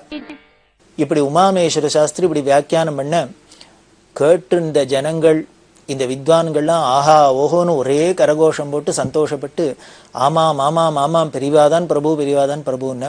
பெரியவா ஒன்னும் அமைதியா பெஷாத அப்படி மந்தஹாசத்தோட அதை அங்கீகரிச்சுன்னு உட்காண்டிருக்கா. வேடிக்கை, இது மாதிரி பெரியவா கிளப்பி விடுவா, சும்மா இருக்கிறவாளையும் கிளப்பி விட்டுட்டு அவர் பாட்டுக்கு பிரபு பிரபுன்னு சொல்லியிருந்தார். பெரியவா என்ன போய் பிரபுன்னு சொல்லலாமான்னு கேட்க போக பின்னால எப்படி ஒரே ரத்தன குவியலா விஷயம் வந்துட்டு பாருங்க. இது பண்டிதாளோட சதஸ் சொல்லியும் வாக்கியார்த்த சதஸ் அப்படின்பா. ஒரு வார்த்தையை எடுத்துட்டு அதை போட்டு அக்கு வேற ஆணி வேறையா அலசி அதுல பூர்வபட்சம் சித்தாந்தம் அப்படின்லாம் சொல்றது உண்டு. இந்த பூர்வபட்சம் அப்படின்னா இந்த வார்த்தையை சொன்னாக்க இதுக்கு அர்த்தம் என்ன அப்படியா அப்படின்னு உடனே அப்ஜெக்ஷன் சொல்றது, ரைஸ் பண்றது. உடனே அந்த அப்ஜெக்ஷனுக்கு எல்லாம் சமாதானம் சொல்லி இந்த வார்த்தை சொன்னது இது கரெக்ட் தான் அப்படின்னு சித்தாந்தம் நிரூபணம் பண்றது. அது மாதிரிதான் இங்க ஒரு பெரிய வாக்கியார்த்த சஸ் மாதிரி ஆகி அவர் பிரபுன்னு சொல்ல போக கடைசியில இந்த உமாமகேஸ்வர சாஸ்திரிகளே பவானேவ பிரபுன்னு சித்தாந்தமும் பண்ணிவிட்டார். இப்படி அவர் சொல்லி வச்சிருந்தார். இதை முடிச்சாரோ இல்லையோ, உடனே பெரியவா சொன்னா நீங்க சொல்றேள், ஆனா என்னை பொறுத்த வரைக்கும் பிரபுன்னா 2 பேர் தான் சொல்லலாம் அப்படின்னு. யாருன்னர், பரமேஸ்வரனி மகாவிஷ்ணுவை தான் சொல்லலாம் அப்படின்னு ஆரம்பிக்கிறா. இது ஒரு பெரிய உபன்யாசம் மாதிரியே ஆயிடுத்து பெரியவா அதுக்கப்புறம் பண்ணினது, ரொம்ப அபூர்வமா. தேவராஜன் அப்படிங்கிறோம், இந்திரன் அப்படிங்கிறோம், அந்த இந்திரன் கூட என்னை பார்த்தாக்க என்னோட பார்வையில பிரபுன்னு சொல்ல முடியாது. ஏன்னா ரட்சணை சிக்ஷணை இதெல்லாம் உள்ளது, ஐஸ்வர்ய பலம் தேக பலம் படைபலம் உள்ளவன் தான் பிரபு அப்படின்னு இந்த லட்சணங்கள்லாம் சொன்னா இந்திரனுக்கும் எல்லாம் அதெல்லாம் இருக்கு. இன்னும் ராஜாக்களுக்கெல்லாமும் அதெல்லாம் இருக்கலாம். ஆனா அவளெல்லாம் கூட பூர்ணமான பிரபு, எப்போதும் நிரந்தரமான பிரபுன்னு ஒத்துக்கிறதுக்கு முடியாது. ஏன்னா அவளுக்கெல்லாமும் பல சங்கடங்கள்லாம் வந்திருக்கு, அவளாலையும் தங்களையே காப்பாத்திக்க முடியாதெல்லாம் சிரமப்படுறாப்பெல்லாம் சந்தர்ப்பங்கள்லாம் ஏற்பட்டிருக்கு. அதனால இந்திராதி தேவதைகளை கூட பிரபுன்னு சொல்ல முடியாது. அதே மாதிரி ராஜாக்களும் பார்த்தேன்னா எல்லாருக்கும் ஒரு சமயம் இருக்கிறதே அவளுக்கு பிரமாதமா எல்லாம் இதெல்லாம் இருக்கு, இன்னொரு சமயம் பார்த்தா எல்லாம் போய் அவ ஒரே ஓட்டாண்டியா நிக்கிறா. இது மாதிரி பல ராஜாக்களை காமிக்கலாம் நம்ம புராண இதிகாசங்களே. நளன்னு ஒரு சக்கரவர்த்தி, ஹரிச்சந்திரன்கிற ராஜா, யுதிஷ்டிரன்கிற ராஜா, இவாள்லாம் பாக்குறமே. இவாள்லாம் எப்பேற்பட்ட சக்கரவர்த்திகளா இருந்தவா, அப்புறம் எப்பேற்பட்ட கஷ்ட தேசம் எல்லாம் இருந்தா. அவளையே காப்பாத்திக்க முடியாது இருந்தது. அப்படி இருந்தா அப்புறம் அடுத்த வாழை எப்படி காப்பாற்ற முடியும்? அதனால அவளோட பிரபுத்துவம் அங்க போயிடுறது. இதெல்லாம் பெரியவா சொல்றா. அதனால அப்பேற்பட்ட ராஜாக்கள்லாம் கூட பர்மனண்டா பிரபுன்னு சொல்ல முடியாத அளவுக்கு ஏத்த இறக்கெல்லாம் இருக்கு. ஒண்ணு வேணா சொல்லலாம், நளன், ஹரிச்சந்திரன், யுதிஷ்டரெல்லாம் நம்ம உதாரணத்துக்கு காமிச்சா கூட அவளுக்கு சிரம தசைகள்லாம் வந்தா கூட பகவான் கீதையில சொன்னாப்ல, சுகமா இருக்கட்டும் துக்கமா இருக்கட்டும் எந்த சமயத்திலயும் மனசுல இருக்கிற அந்த சாந்தி குறையாத, அந்த தன்னம்பிக்கை இழக்காத, சாந்தமா அமைதியா ஆனந்தமா இருந்திருக்கா, ஞானி இருப்பன்னு சொல்றாரு. அந்த விதத்துல பார்த்தாவனா இவாள பிரபுன்னே சொல்லலாம். இருந்தா கூட வெளிப்பார்வைக்கும் அவளுக்கும் சில கஷ்டங்கள்லாம் வந்திருக்கு. அதனால அவள்லாமும் பிரபுன்னு பூர்ணமான பிரபுன்னு சொல்ல முடியாது. ஆனா பூர்ணமான பிரபுன்னா பரமேஸ்வரனும் மகாவிஷ்ணுவை தான் சொல்லலாம் அப்படின்னு சொல்லிட்டு, அதுலயும் இன்னும் டீப்பா பார்த்தோம்னாக்க இந்த புராணங்கள்லாம் ஆராய்ச்சி பண்ணிட்டே போனோம்னா பிரளயம் வருது, மகா பிரளயம். இந்த மகா பிரளயத்துல ஈஸ்வரன் என்ன பண்றான்னு இந்த சிருஷ்டி பீஜங்கள்லாம் ஒரு குடத்துக்குள்ள கலசத்துக்குள்ள போட்டு அதை மேரு சிகரத்துல வைக்கிறார் அப்படின்னு நமக்கு புராணம் சொல்றது. அப்படி வைக்கிறதே அடுத்த சிருஷ்டிக்கு அந்த சிருஷ்டி பீஜத்தெல்லாம் அந்த குடத்திலேந்து எடுத்து கொடுத்துதான் பிரம்மா சிருஷ்டி பண்ணணும். அப்படி மேரு பருவத்துல வச்சுக்க அது பிரளயத்துல வரத்தே முதந்துட்டே வருது. அது விஷ்ணுவோட கிருபையினால தான் அவர் பரிபாலிச்சுன்னு அப்படியே கொண்டு வர்றார். அப்படி இருந்தா கூட இனிமே அடுத்த சிருஷ்டிக்கு வேணுங்கிற அந்த சிருஷ்டி பீஜத்தை அந்த குடத்திலேந்து எடுக்கணும்னா அது யாரு பண்றான்னார். அது விஷ்ணு கூட பண்றது இல்ல, பரமேஸ்வரன் தான் பண்றார். இவர் தான் கிராத ரூபத்துல வந்து அதை பானமா போட்டு அந்த குடத்தை உடைச்சு அதுல உள்ள சிருஷ்டி பீஜங்கள்லாம் பிரம்மாவுக்கு எடுத்து கொடுத்து பண்றாரு அப்படின்லாம் புராணம் சொல்றது. அதனால இங்க பார்த்தா அந்த சிருஷ்டி பீஜத்தை எடுத்து கொடுக்கிற சக்தி கூட, ரட்சிக்கிற சக்தி கூட பரமேஸ்வரனுக்கு இருக்கு. இப்போ பார்த்தேன்னா அல்டிமேட்டா பார்த்தா சர்வேஸ்வரனான பிரபு, மகாபிரபு அவர் ஒருத்தர் தான், ஈஸ்வரன் ஒருத்தர் தான். நமக்கு சாஸ்திர ரீதியாகவும் பார்த்தாலும் இந்த விஷ்ணு வேற இல்லை, சிவன் வேற இல்லைன்னு சொல்றது. அதனால இந்த சிவன் விஷ்ணு ரெண்டு பிரபுங்கிறத விட இந்த ஹரியும் ஹரனும் சேர்ந்தது ஒன்னே ஒண்ணுதான். அந்த ஏக தத்துவம் பரமாத்மா தான் பிரபு. பிரபுங்கிற வார்த்தைக்கு சர்வ லட்சணத்துக்கும் பொருத்தமா இருக்கு அப்படின்னு சொல்லி பெரியவா இதை பூர்த்தி பண்றா. இப்படி பெரியவாளும் இந்த உமாமேஸ்வர சாஸ்திரி சொன்னதுக்கு அப்புறம் இந்த பெரியவா இதை தொடர்ந்து இப்படி உபன்யாசம் பண்ணோன்னு எல்லாரும் ரொம்ப சந்தோஷப்பட்டு உருகி அவாவாளுக்கு தோணின விதத்தெல்லாம் ஆனந்தத்தை தெரிவிச்சுண்டு இப்ப சொன்னா அவர் பிரபுவோட லட்சணம் சொன்னார். உடனே பெரியவா அதுக்கு பின்னால தொடர்ந்து என்ன பண்ணார், இந்த பிரபுன்னு யாரால இருக்க முடியும்னா ஈஸ்வரனால தான் இருக்க முடியும்னு நிரூபணம் பண்ணிட்டா. அதுல இருந்து இன்னைக்கு நடந்த இந்த நிகழ்ச்சியிலேருந்து தெரியறது, பிரபுவா இருக்கட்டும் அந்த பிரபுன்னு சொல்லக்கூடிய ஏகவஸ்துவான ஈஸ்வரனா இருக்கட்டும் ரெண்டும் ஒண்ணுதான், பெரியவாதான் அப்படின்னு நிரூபணம் ஆயிடுத்துன்னு எல்லாரும் சந்தோஷப்பட்டா. பிற்காலத்துல பார்த்தா பெரியவாளோட பக்தர்ல தலை சிறந்த பக்தரான பிரதோஷம் அங்கட்ராமின்னு சொல்லக்கூடிய பிரதோஷமாமா பெரியவாளை எப்ப பார்த்தாலும் மகாபிரபு மகாபிரபு, வெறும் பிரபு கூட இல்ல, மகாபிரபு அப்படின்பா. மகாபிரபு மகாபிரபு கைலாசபதே பரமேஸ்வரா நீலகண்டம் சதாசிவம் அப்படின்னு வாய் ஒயாத கூப்பிடுவா மகாபிரபு மகாபிரபு மகாபிரபுன்னு. அந்த பிரபுவா இருக்கட்டும் ஈஸ்வரனா இருக்கட்டும் ரெண்டும் சேர்ந்து ஒன்னா இருக்கிற அந்த பிரம்ம வஸ்து தான் சாட்சாத் பெரியவா அப்படிங்கிறது நமக்கு இந்த நிகழ்ச்சி மூலியமா நிரூபணமாறுது. இப்படி விசாகப்பட்டினத்துல இது மாதிரி விஷயங்கள்லாம் நடக்க இது மாதிரி பல வித்வான்கள் பல சந்தர்ப்பத்துல வந்து பல அபூர்வ நிகழ்ச்சிகள்லாம் நடந்திருக்கு. அப்படி பெரியவா என்ன பண்ணா தொடர்ந்து தன்னோட யாத்திரையை விசாகப்பட்டினத்திலேருந்து சிம்மாச்சலத்துக்கு போறா. சிம்மாச்சலத்துல நரசிம்மர் அவரை தரிசனம் பண்ணிட்டா. அங்கேருந்து அனகாபள்ளி, தூணி, சாமல்கோட், காக்கிநாடா, நெடுதவோல் முதலான ஊருக்கெல்லாம் யாத்திரை பண்ணிட்டு சிவராத்திரிக்கு ஏலூருக்கு வந்தா. இந்த ஏலூர்ல சிவராத்திரி ரொம்ப விமரிசையா நடந்தது. ரொம்ப முக்கியமான காலம் சிவராத்திரி. அதை ஏலூர்ல இருந்தா. அதை முடிச்சுட்டு விஜயவாடாக்கு வந்தா பெரியவா. விஜயவாடாலேருந்து குண்டூர் வந்தா. குண்டூர்ல அங்க ஒரு ஸ்ருங்கேரி மடம் இருக்கு. அந்த ஸ்ருங்கேரி மடத்துல ஒரு சிவன் கோவிலும் இருக்கு. முன்னமே பார்த்தோம், அந்த குண்டூர்ல இருக்கிறது ஸ்ருங்கேரி மடம் இருக்கு. அந்த ஸ்ருங்கேரி மடத்துல சிவனோட சிவாலயம் இருக்கு, சாரதாம்பாலயம் இருக்கு. அது பெரியவா போய் அங்கெல்லாம் தரிசனம் பண்ணினா அங்க தங்கி பூஜை எல்லாம் பண்ணா எல்லாம் பார்த்தோம். இப்ப திரும்பி குண்டூருக்கு வந்திருக்கிறதே அந்த ஸ்ருங்கேரி மடத்துல இருந்த அதிகாரிகள்லாம் வந்து என்ன பண்ணினா அந்த சிவாலயத்துல ஒரு நவக்கிரக பிரதிஷ்டை பண்ணணும் அப்படின்னு ஆசைப்பட்டு அதுக்கு ஏற்பாடுலாம் பண்ணி பெரியவா மகா பெரியவா புதுப்பிரிவா ஜெயேந்திர சுவாமி ரெண்டு பேரும் வந்திருக்கிறதுனால இவா ரெண்டு பேர் கையால வந்து இந்த நவகிரக பிரதிஷ்டை பண்ணி அனுகிரகம் பண்ணணும் அப்படின்னு இந்த ஸ்ருங்கேரி மட நிர்வாகம் பிரார்த்தனை பண்ண பெரியவாளும் புதுப்பிரிவாளும் போய் 1969 வருஷம் பிப்ரவரி மாசம் 24 இந்த குண்டூர் சிருங்கேரி மடத்துல சிவாலயத்துல நவகிரக பிரதிஷ்டை பண்ணினா. அதை பண்ணிட்டு தென்னாலிங்கிற இடத்துக்கு வந்தா. தென்னாலிய யாத்திரையை முடிச்சுட்டு ஓங்கோலுக்கு வந்தா. ஓங்கோல்ல வசந்த நவராத்திரி. இந்த வசந்த நவராத்திரி ரொம்ப பிரபலமா ராமநவமி சமயத்துல வருது. ஓங்கோல்ல பண்ணினா. இந்த ஓங்கோல்ல பண்ணிட்டு இருக்கிறதே வசந்த நவராத்திரி முடியறதே பக்கத்துல 16 கிலோமீட்டர்ல ஒரு கடற்கரை, அதுக்கு கொத்தப்பட்டினம்னு பேரு. அந்த கொத்தப்பட்டினத்துக்கு பெரியவா போய் தரிசனம் பார்த்தா. இந்த போனா அங்க பேருக்கிறதே ஒரு 100கணக்கான அந்த மீனவர்கள் செம்படவர்கள்லாம் பெரியவாளை தரிசனம் பண்ணிண்டா. புது பெரியவாளை தரிசனம் பண்ணிக்க அந்த கொத்தப்பட்டினத்துல பக்கத்துல பல இடங்களுக்கெல்லாம் விஜயம் பண்ணிட்டு ஓங்கோல்ல ஒரு எஜுர்வேத பாடசாலை, எஜுர்வேத ஸ்மார்த்த பிரயோக பாடசாலை, இத ஸ்ரீ ஜெயேந்திர சரஸ்வதி சுவாமி கையால திறந்து வச்சார். இதெல்லாம் முடிச்சுண்டு பெரியவா தன்னோட யாத்திரைய தொடர்ந்துட்டு வரா. விஜயவாடாக்கு வரப்போறா. விஜயவாடால சங்கர மடத்தை பிரதிஷ்டை பண்றா. அந்த சங்கர மடத்தை பிரதிஷ்டை பண்ணிட்டு நெல்லூருக்கு விஜயம். நெல்லூர்ல வேணுகோபால சுவாமி கோவில்ல தங்கி இருந்தா. அங்க பூஜையெல்லாம் பண்ணிட்டு இந்த நெல்லூர்ல புதுசா ஒரு ராஜராஜேஸ்வரி கோவில் நிர்மாணம் பண்ணணும் அப்படின்னு ஆரம்பிச்சு அதுக்கு பூமி பூஜை போடணும். அது பெரியவா வந்திருக்கா, பெரியவா கையால பண்ணணும்ங்க. பெரியவா புது பெரியவா ஜெயேந்திர சுவாமி 2 பேருமா சேர்ந்து இந்த ராஜராஜேஸ்வரி கோவிலுக்கு பூமி பூஜை எல்லாம் போட்டு இந்த கோவில் வரத்துக்கு அனுகிரகம் பண்ணினா. இப்படி இந்த யாத்திரையில் இருக்கிறது 12 ஜோதிர்லிங்க கஷேத்திரத்துல ஒண்ணு.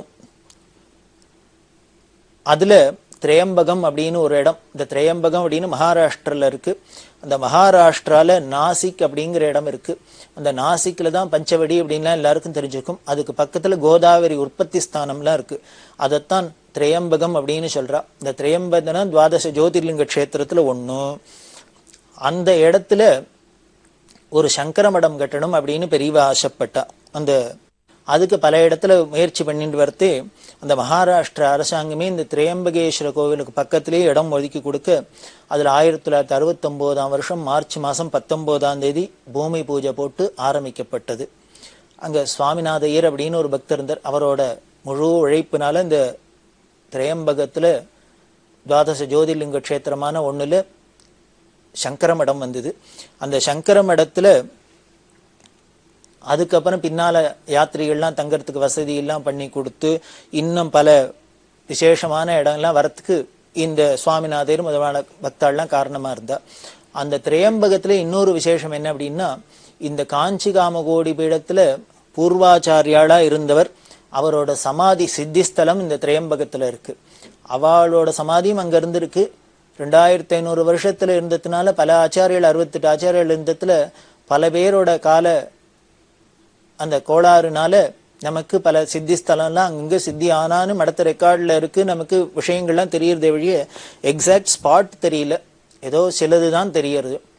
இந்த திரையம்பகத்துல ஒரு ஆச்சாரியர்கள் சித்தியானான்னு இருக்கு. அதனால இந்த காமகோடி பீடத்துக்கும் இந்த திரையம்பகத்துக்கும் ரொம்ப நெருங்கின தொடர்பு இருக்கிறதுனாலே அங்க ஒரு சங்கர மடமானும் இருக்கணும் அப்படின்னு பெரியவா ஆசைப்பட இந்த திரையம்பகத்துல ஒரு சங்கர மடம் வரத்துக்கு காரணமா இருந்தது. இப்படி பெரியவா யாத்திரை பல இடங்கள்ல பண்ணிட்டு வரத்த நாம பார்த்தோம். அந்த திரையம்பகத்துல விட்டுட்டு வரத்தே அதெல்லாம் திரையம்பகத்துக்கு பெரியவா போல. ஆனா இங்க ஆந்திரால யாத்திரையில இருக்கிறதே தான் அங்க பூமி பூஜை போடுறதுக்கு ஏற்பாடுலாம் பண்ணி எல்லாம் பண்ணினா. பல இடங்கள்ல பெரியவா நேரம் போய் கலந்துக்கணுங்கிறது இல்லை. அவ இருந்த இடத்துல இருந்தே சங்கல்பம் பண்ணாலே நேரம் வந்துடும். அப்படி யாத்திரையை தொடர்ந்து வரத்தே நெல்லூர் வந்தான்னு பார்த்தோம். நெல்லூர்ல தான் வேணுகோபால சுவாமி கோவில்ல இருந்தா. ராஜராஜேஸ்வராலயத்துக்கு பூமி பூஜை எல்லாம் போட்டு ஆரம்பிச்சுட்டு பெரியவா நெல்லூர்ல இருந்து காளஹஸ்திக்கு வந்தா. காளஹஸ்தியில பெரியவாளுக்கு ரொம்ப இஷ்டமான ஸ்தலம். முன்னமே பார்த்துருக்கோம். தன்னோட யாத்திரையெல்லாம் எப்பப்பெல்லாம் போகலாமோ அந்த சமயத்துல காளஹஸ்திக்கு போய் அங்க பெரியவா இருக்கிறது, அங்க சாதுர்மாசமே பண்ணியிருக்கா, அப்படி எல்லாம் பார்த்தோம். அப்படி காளஹஸ்தியில யாத்திரையை முடிச்சுட்டு திருப்பதிக்கு வந்தா. திருப்பதியில ரொம்ப கிராண்ட் ரிசப்ஷன்.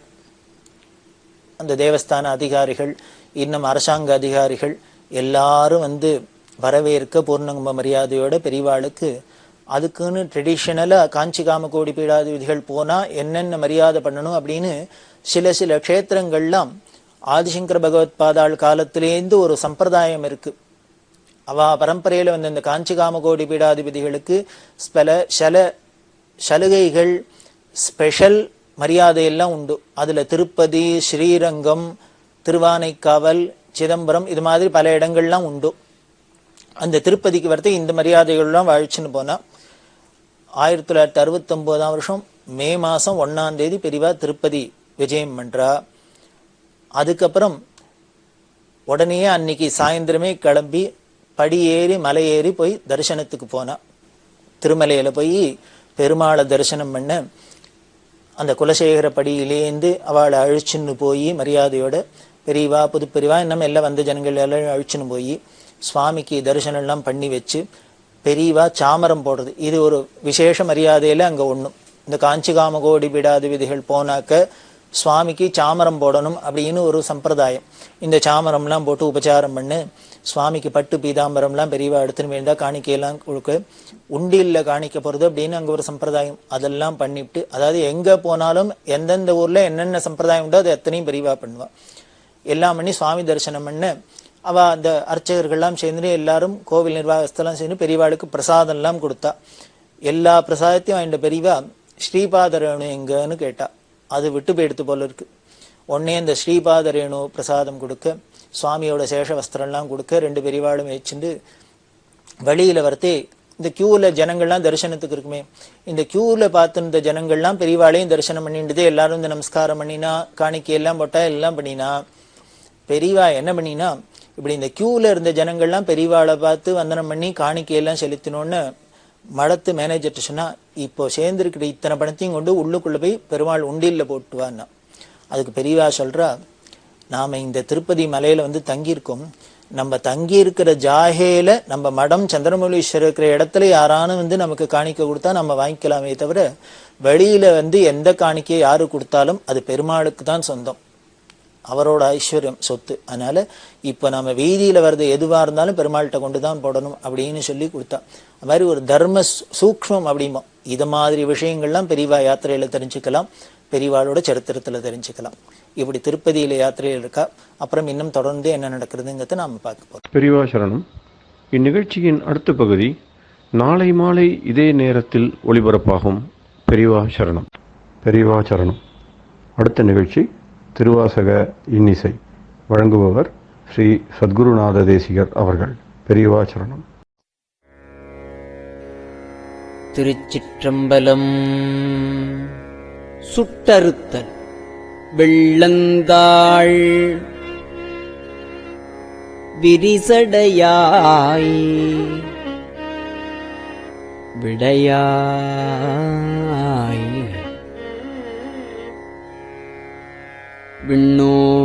விண்ணோர் பெருமானே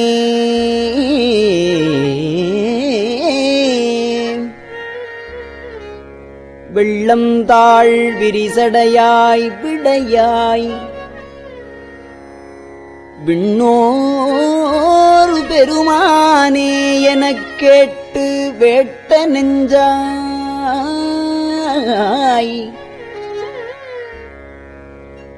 பள்ளந்தாள் உருபுனலில்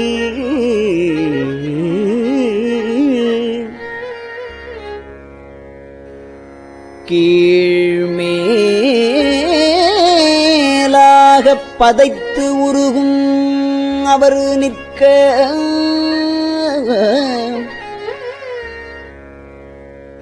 என்னை ஆண்டாய்க்கு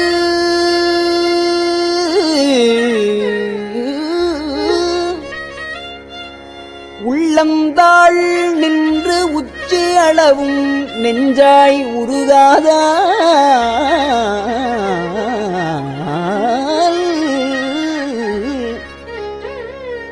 உடம்பெல்லாம் கண்ணாய் அண்ணா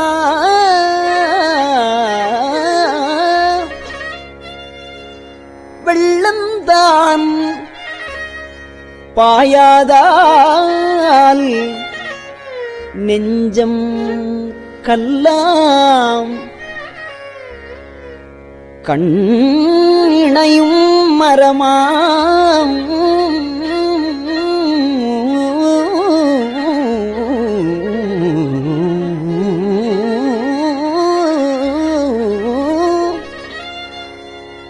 கண்ணினையும் மரமாம் தீவினையினேற்கே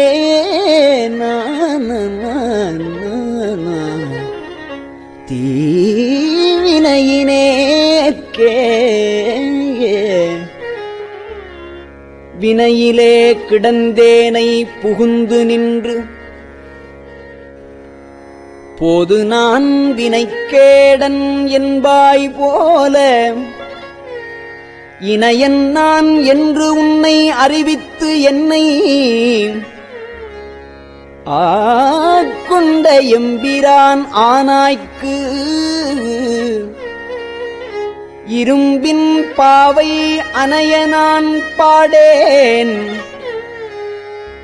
இரும்பில் பாவை அணைய நான் பாடேன் நின்று ஆடேன் அந்தோ அலறிடேன் உலரிடேன் ஆவி சோரேன் முனைவனே முறையோ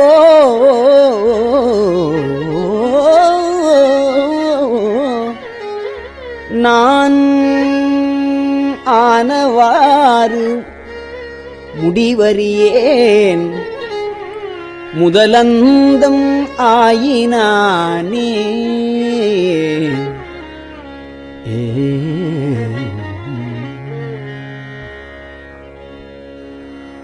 ஆயனான் மறையவனும் நீயேயாதல் அறிந்து யான் யாவரினும் கடையனாய நாயினேன் ஆதலையும் நோக்கி கண்டு நாதனே நான் உனக்கோர் அன்பன் என்பேன் ஆயினேன் ஆதலால் ஆண்டு கொண்டாய் அடியாதாம் இல்லையே அன்றி மற்றோர் பேயனேன் இதுதான் நின் பெருமை அன்றே எம்பெருமான் என் சொல்லி பேசுகேனே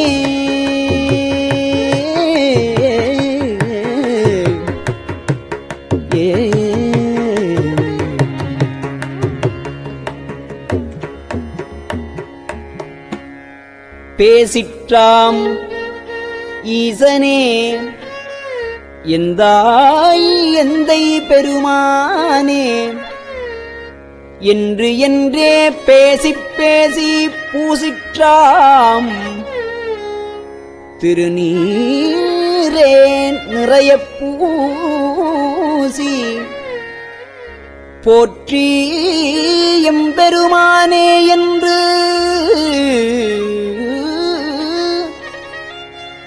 பின்றா நேசத்தால் பிறப்பிறப்பை கடந்தார் தம்மை நேசத்தார் பிறப்பு இறப்பை கடந்தார் தம்மை கடந்தார் தம்மை ஆண்டானே அவாவெள்ளக் கள்வனேனை மாசற்ற மணிக்குன்றே எந்தாய் அந்தோ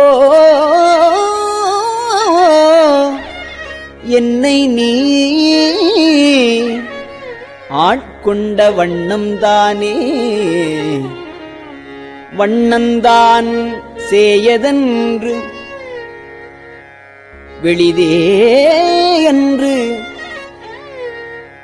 அநேகன் ஏகன் அணு அணுவில் இறந்தாய் என்று அங்கு எண்ணந்தான் தடுமாறி இமையோர் கூட்டம் எய்துமாறு அறியாத எந்தாய் உன்றல் வண்ணம்தான் அது காட்டி எந்தாய் உன்றன் வண்ணம்தான்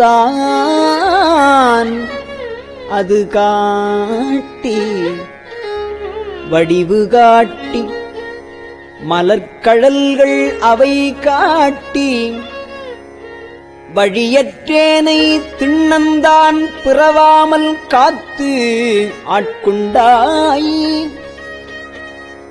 எம்பெருமான் என் சொல்லி என் சொல்லி சிந்திக்கேனே சிந்தனை நிந்தனக்காக்கி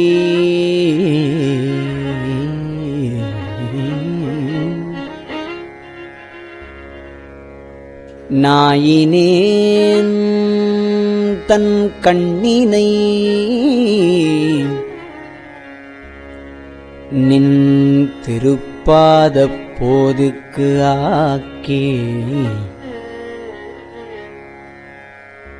வந்தனையும்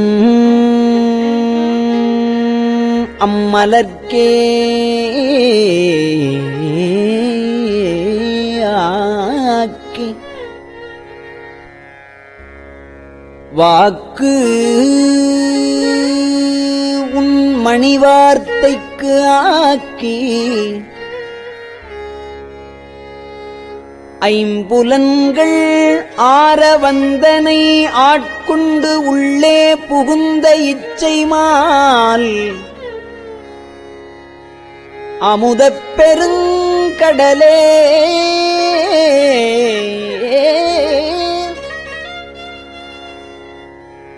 மலையே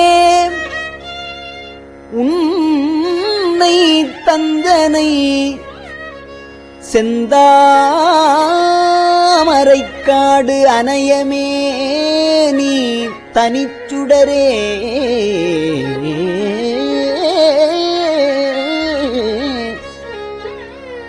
இரண்டும் நிலி இத்தமியனேற்கே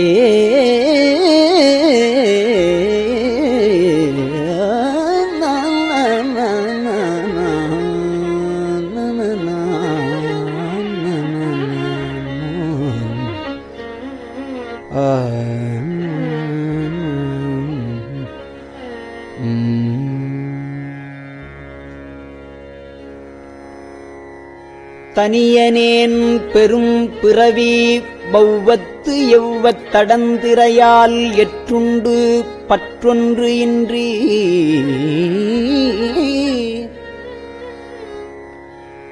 கனியை நேர்துவருவாயார் என்னும் காலால் கலக்குண்டு காமவான் சுரவின் வாய்ப்பட்டு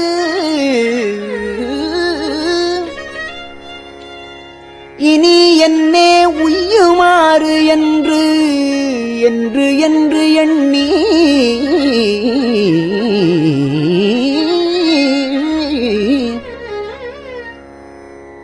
உய்யுமாறு என்று என்று எண்ணி அஞ்செழுத்தின் புனை பிடித்துக் கிடக்கின்றேனை முனைவனே முதல் அந்தமில்லா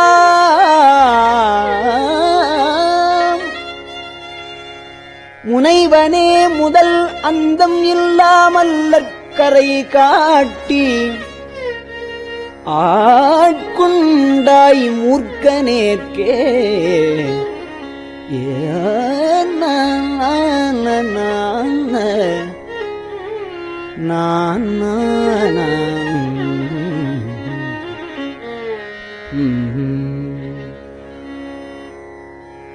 கேட்டாரும் அறியாதான் கேடொன்றில்லான்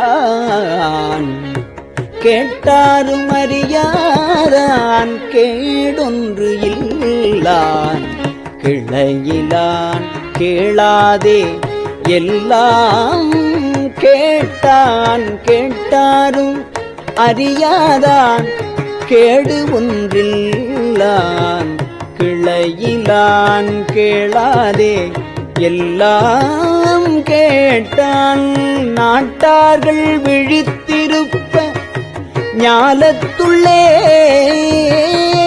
நாயினுக்கு தவிசிட்டு நாயினேற்கே காட்டாதன எல்லாம் காட்டி காட்டாதன எல்லாம் காட்டி பின்னும் கேளாதன எல்லாம் கேட்பித்து என்னை மீட்டேயும் பிறவாமல் காத்து ஆட்கொண்டால் எம்பெருமான் செய்திட்ட இச்சைதானே இச்சைதான் இது 30 உண்டோ கேட்கின் மிகு காதல் அடியாதம் அடியனாக்கி அச்சம் தீர்த்து ஆட்கொண்டால் அமுதம் ஊரி அகம் நெகவே புகுந்தாண்டான் அன்பு கூற அச்சன் ஆண் பெண் அலி ஆகாசமாகி ஆரழலாய் அந்தமாய் அப்பால் நின்ற செச்சை மாமலர் புரையும் மேனி எங்கள் சிவபெருமான் எம்பெருமான் தேவர் கோவே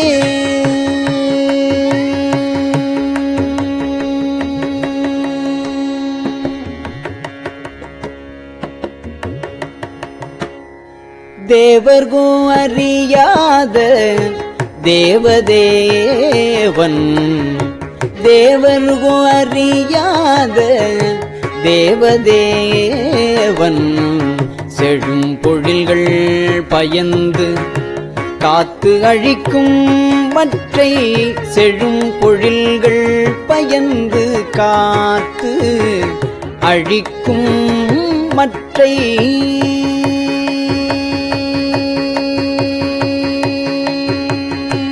மூவர் கோனாய் நின்ற முதல்வன் மூர்த்தி மூதாதை மாதாளும் பாகத்து எந்தை யாவர்கோன் என்னையும் வந்து ஆண்டு உண்டான் யாவர்கோன் என்னையும் வந்து ஆண்டு கொண்டான் யாமார்க்கும் குடியல்லோம் யாதுமன்றோம் யாமார்க்கும் குடியல்லோம் யாதுமன்றோம்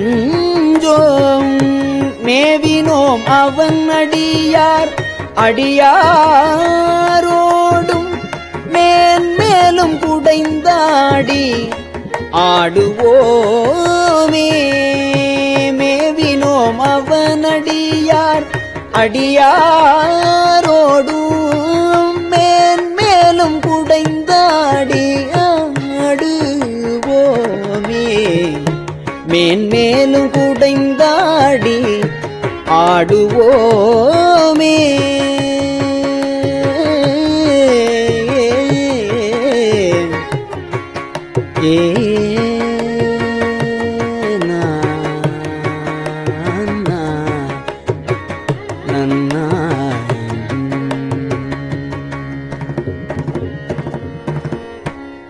திருச்சிற்றம்பலம்.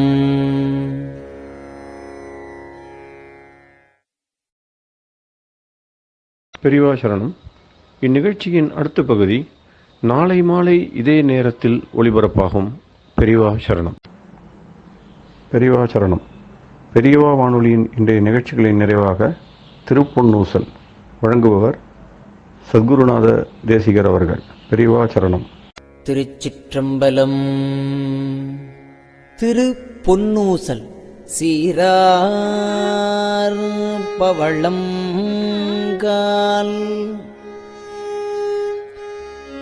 முத்தம் கயிறாக ஏறாரும் பொற்பலகை ஏறி இனிதமர்ந்து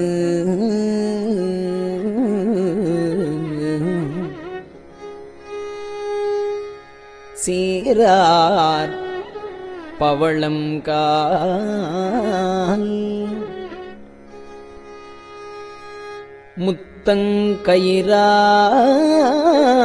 முத்தங்கயிறாக ஏறாரும் பொற்பலகை ஏறி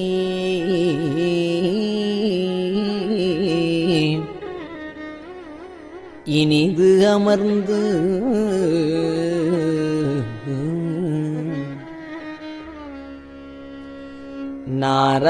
நாராயணன் அறியான் நான் மலர்த்தாள் நாராயணன் அறியான் நான் மலர்த்தாள் நாயடியேற்கு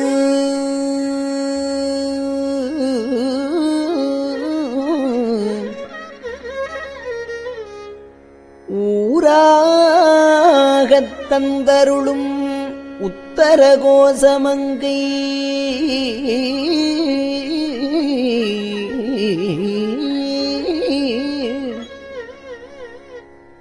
ஆறாமுதின்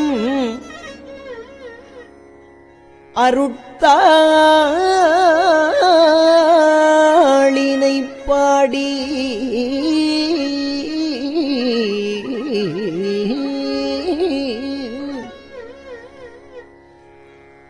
உத்தர கோசமங்கை ஆறாமுதில்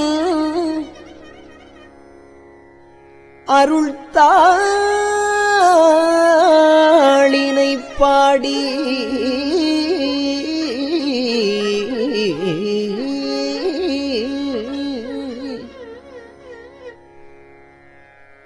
போரார் வேற்கண்மடவீர் பொன்னூசல் ஆடாமோ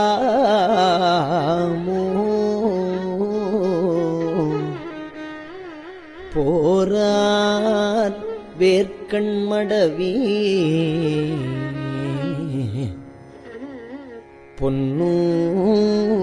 பொன்னூசல் ஆடாமோ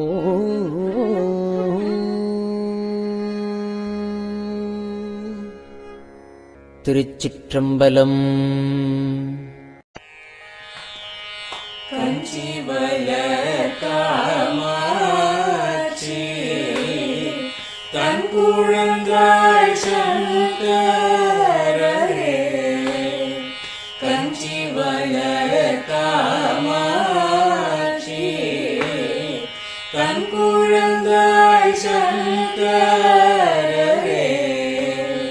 குரு சந்திரசேகரரே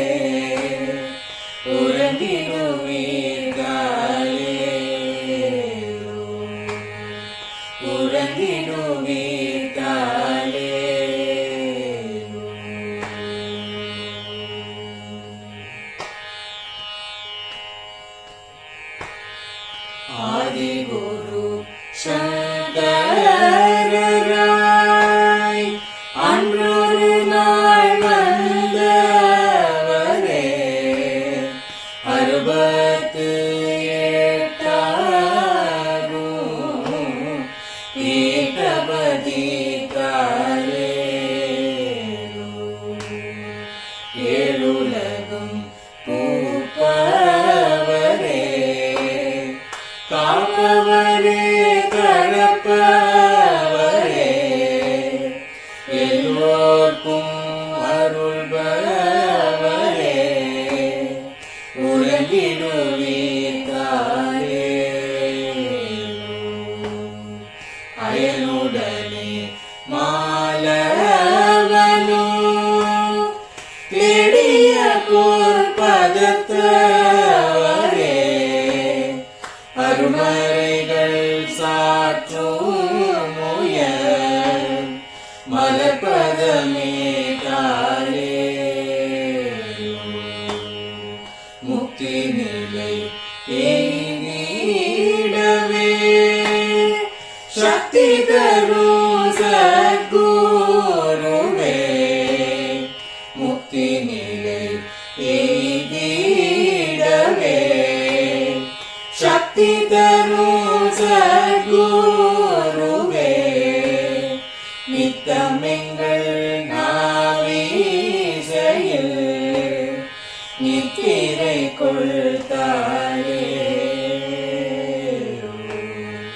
நித்தமெங்கள் நாவீசையில்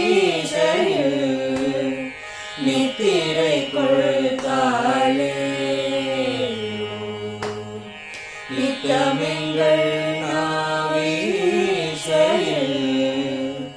நித்திரை கொள்தாயே